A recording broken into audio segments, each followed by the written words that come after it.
আসসালামু আলাইকুম সুপ্রিয় দর্শক। আজকে আমরা আপনাদেরকে একটি চমৎকার ভিডিও দেখাবো, যেটা শেখ হাসিনার প্রতিকৃত বলা যেতে পারে।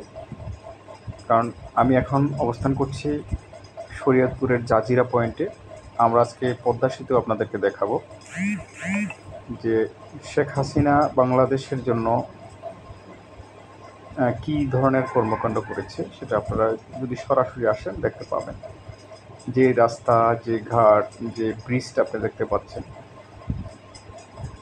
এই ব্রিজটি ঢাকাকে দক্ষিণাঞ্চলের ২১টি জেলাকে সংযোগ করার জন্য শেখ হাসিনা যে 4 লেনের যে রাস্তাগুলো করেছে, যে ব্রিজটা করেছেন, এই ২১টি জেলার মানুষের ভোগান্তি কী পরিমাণে যে উপকৃত হয়েছেন এই ২১টি জেলার মানুষ, সেটা আসলে যারা এই ২১ জেলার মধ্যে ঢাকায় যাতায়াত করে থাকেন তারাই আসলে বুঝতে পারবেন।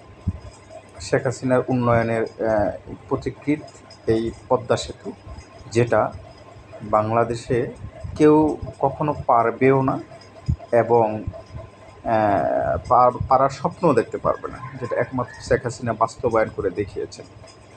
আমরা এই পদ্মা সেতু দেখেই শেখ হাসিনার কর্মের যেই স্পিরিট, শেখ হাসিনার যে বিদেশিদের সাথে যে কূটনৈতিক সম্পর্ক এবং একটি রাষ্ট্রকে, একটি দেশকে সুউচ্চ মর্যাদায় পৌঁছে দেওয়ার যেই প্রচেষ্টা, যেই গুণ, যেই ক্যাপাসিটি, যেই টেকনোলজি থাকা উচিত একজন রাষ্ট্রনায়কের, সেটা একমাত্র শেখ হাসিনারই রয়েছে। আপনারা অবশ্যই জানেন। এবং এই ব্রিজের উপরে যদি কেউ যেয়ে থাকেন, নিঃসন্দেহে বুঝতে পারবেন যে এই প্রত্যেকটা ব্রিজের কোণায়, প্রত্যেকটি পিলারে শেখ হাসিনার নাম লেখা থাকবে।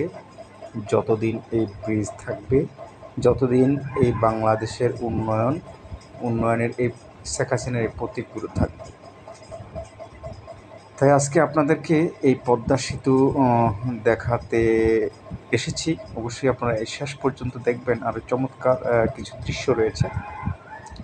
এই পদ্মা সেতু হওয়ার কারণে দক্ষিণাঞ্চলের ২১টি জেলার সাথে গ্যাস সংযোগ এবং উচ্চমাত্রার যে পাওয়ার গ্রিড, বিদ্যুতের লাইন, গ্যাস, এরপরে রেল লাইন, যেটা দক্ষিণবঙ্গের সাথে যুক্ত করার জন্য সর্ববৃহৎ একটি প্রকল্প আপনারা জানেন, সেটা একমাত্র শেখ হাসিনা, জননেত্রী শেখ হাসিনার বঙ্গবন্ধু কন্যার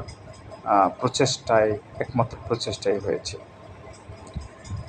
আপনারা জানেন, পৃথিবীর মধ্যে যে দ্বিতীয় খরস্রোতা নদী হচ্ছে এই পদ্মা। সেই পদ্মাকে জয় করেছেন একমাত্র শেখ হাসিনা, যেটি আর কেউ কখনো পারেনি এবং পারবে না ইন ফিউচারে। তো আমরা দেখতে পাচ্ছি, আমরা এখন একদম ব্রিজের মধ্যখানে রয়েছি। মাঝখানে কিছু ছোট ছোট দ্বীপের মতো রয়েছে। এই মেঘনার মাঝখানে দ্বীপগুলোতেও কিছু কিছু মানুষের বসতি রয়েছে। খুব সুন্দর একটি পরিবেশ, অসাধারণ। আসলে যখন এই বৃষ্টিতে কেউ বাইকে করে, যদিও আমি বাসে যাচ্ছি, বাইকে করে যদি কেউ যান, নিঃসন্দেহে বৃষ্টিকে চমৎকারভাবে উপভোগ করতে পারবেন। চতুর্পাশে দেখতে পাচ্ছেন এই যে একটা ছোট্ট দ্বীপ, এবং দ্বীপের মাঝখানে আপনার কাশবনগুলো ফুটে আছে, অসাধারণ নিঃসন্দেহে।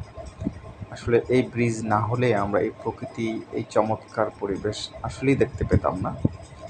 আমরা এখন ব্রিজ থেকে নামবো। ওই যে দেখতে পাচ্ছেন, এই যে এই পারে যেটা দেখছেন, এটা হচ্ছে রেলের একটা এই যে রেলের মাঝখানে যেটা, এটা দিয়ে রেল যায়। এবং